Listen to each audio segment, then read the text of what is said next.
So what you're hearing when you hear a difference between the schwa, the upside down E, and this upside down V IPA symbol is you're hearing two slightly different qualities of the same sound.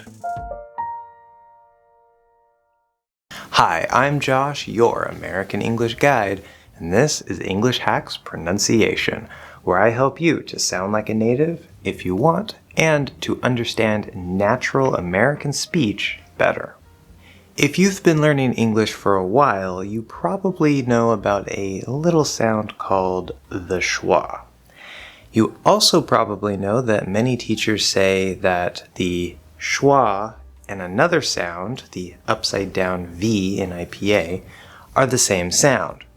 But why? Especially if you can hear a difference. What's really going on here? That's what we're talking about in today's lesson, where you're going to learn the truth about the schwa sound, and we're also going to introduce a very big, new, important concept about the range and quality of sounds in American English. First, I will mention that I do have a main lesson about the schwa sound, which talks about how to make the sound and all of those details. This lesson is a little bit different, so if you want to learn more about the sound itself, you can check out that main lesson. But for today, let's talk about what's really going on here. First, we need to talk about the range and quality of sounds in English. Now, first let's define our terms. A range would be some sort of value from point A to point B. So this could be on a scale of 1 to 10, there's a range of value. Or maybe if we're talking about between 0 degrees and 30 degrees, that is the range of temperature that we're talking about. Now, when I talk about quality, I'm not talking about what some other teachers talk about with like where the sound comes from in the chest or in the throat. Nothing like that. I'm talking about how clearly or not clearly and how quickly or slowly a particular sound is pronounced in the flow of speech. So let's take a very, very quick look at the S sound and just stay with me for a second because it's definitely worth it. So if we put S into a range, on one side we have the fully enunciated, very clear, perfect S sound in English. So there's a lot of force, lots of good air. There's a whistle sound because of the position. S. Okay, and the length isn't too short, right? It's a good solid sound. S. So if I say so, okay, I'm very clearly enunciating that word and each sound in the word. Now, what happens if I say the S a little bit faster? So. It still sounds really good. It still sounds like an S. It's a little bit shorter, which because we don't have quite as much time to hear the sound, it is a little less enunciated, a little less clear, but there's no problem, right? Now, what happens instead of the speed if I say the S kind of in a lazy way? Maybe I don't get completely into the S position, and I say it more like s, s, instead of s, s, s, s. So. Whether we increase the speed and or especially the laziness or the lowering accuracy of the position, we move from more clearly enunciated to less clearly enunciated. And this is the range of the S sound. Now, because of how the S sound works, there's not really much difference in this range, and so it doesn't really matter as long as you have a clear enough S sound, it's fine, okay? You can be anywhere in there. Now, obviously the opposite extreme of fully enunciated and clearly pronounced would be no sound, where we drop a sound and it disappears. Now, you cannot just drop whatever sound you want. There are some sounds, like the T sound, that can be dropped in some cases under certain circumstances. And so that is part of the flow of American English speech, We're going to talk more about that later, but that would be the opposite end of the range. Okay, so nice strong S, to less clear S, to no S. But how does this apply to the schwa? Well, it's actually very simple. These two symbols, the upside down E in IPA and the upside down V in IPA, although technically they are not the exact same sound, they are actually the same sound. And I know that sounds weird. They're really two different qualities of the same sound. So what do I mean by that? Well, the upside down V, like in the word other, okay? That is a nice open, okay, a little bit lower down. It's a nice open sound where it sounds very similar to what we call the schwa, but it's very clearly enunciated.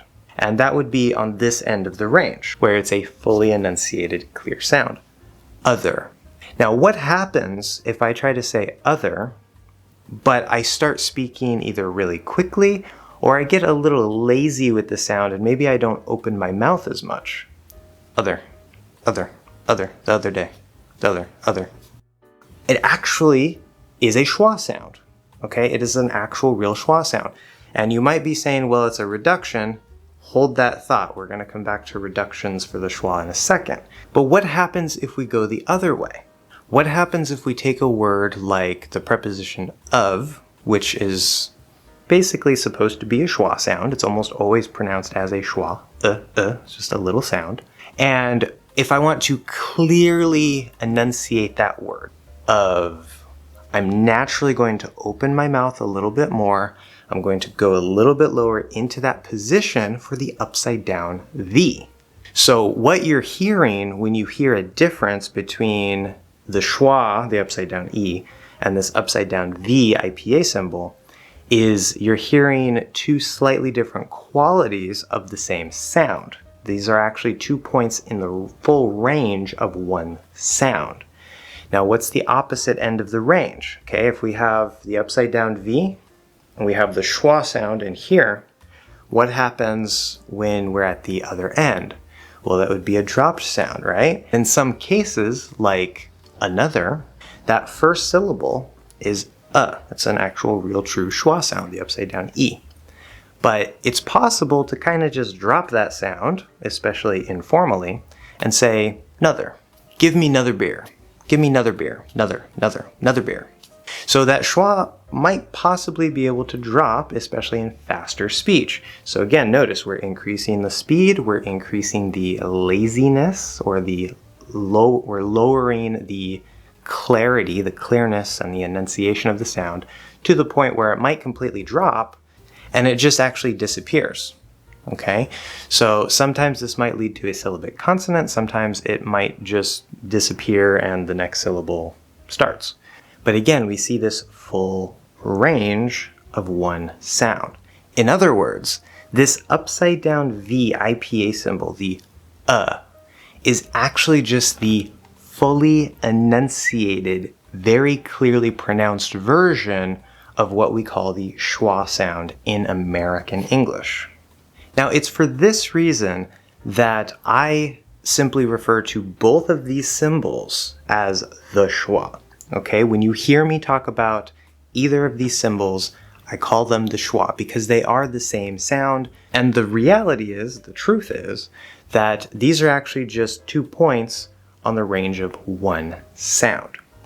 Now, what about reductions? Okay, don't get this confused with reductions, because if we say very quickly or very lazily or both, then it's going to naturally move into a actual schwa position where it's more closed, a little more relaxed, faster, But what happens if, for example, we reduce the article a to or the article the to the? This is a special use of the schwa, and it is the technically accurate use of the term schwa in linguistics, where we are reducing whatever vowel sound to this sort of neutral middle sound. But this is a special use of the sound. okay? A nice, short, fast sound. The vowel, for example, is also used in a special reduction way. So, for example, the word or is usually, most of the time, reduced to If you don't have a special reason to emphasize this or that, you just say this or that, thisser. Okay, it usually is just That is a special use of the vowel sound as a reduction from the fully, clearly enunciated sound or the R-colored O. So when this sound is used as a reduction, it's exactly the same thing. It is a special use of the which we call the schwa, technically in linguistics.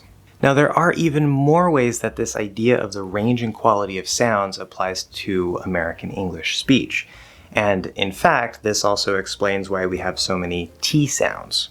And we're going to talk more about that in future lessons. So let me know down in the comments if you have any questions at all. This is a concept that I'm still trying to figure out the best way to teach in a simple, easy to understand way. So you can also let me know if I did a good job of that in this lesson or not. So thank you so very much for watching another English Hacks lesson, and I'll see you guys in the next one. American English Guide, and this is American